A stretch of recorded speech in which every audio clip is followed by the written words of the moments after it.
ఈ వీడియోని అందరికీ షేర్ చేయండి, ఎందుకంటే ముఖ్యంగా చిన్నపిల్లలు ఉన్న వాళ్ళు చాలా అలర్ట్గా ఉండాలి. మా ఇంటి పక్కనే దేవాలయం ఉంటుంది అనమాట. అయితే గోడ పక్కనే పొద్దున్నే ఎవరో గంజాయి తాగుతూ కూడా ఒక అబ్బాయి విచిత్రంగా ప్రవర్తిస్తున్నాడు అనమాట. పిల్లల్ని చూసి భయపెట్టడం, పిల్లల్ని కొట్టడం, పిల్లల దగ్గర ఏదైనా ఉంటే తీసుకోవడం, వెళ్ళడం ఇలా చేస్తున్నాడు. మన వరంగల్లో ఎవరైతే ఉన్నారో వాళ్ళు కొంచెం జాగ్రత్తగా ఉండడం మంచిది. మీరు చూస్తున్నారు కదా, నేను మా అబ్బాయి కనబడకుండా బ్యాక్ నుంచి వీడియో అయితే తీశాను.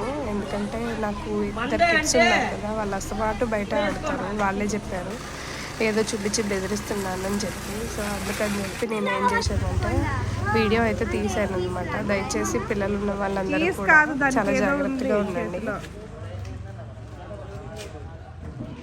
ఏడాడి పోయిందా?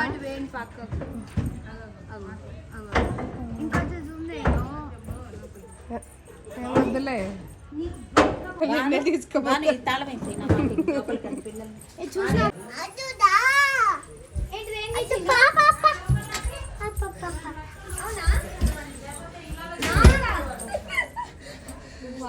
బయటికి వెళ్తావా? చెప్పకుండా వెళ్తావా? ఎవరొచ్చారు?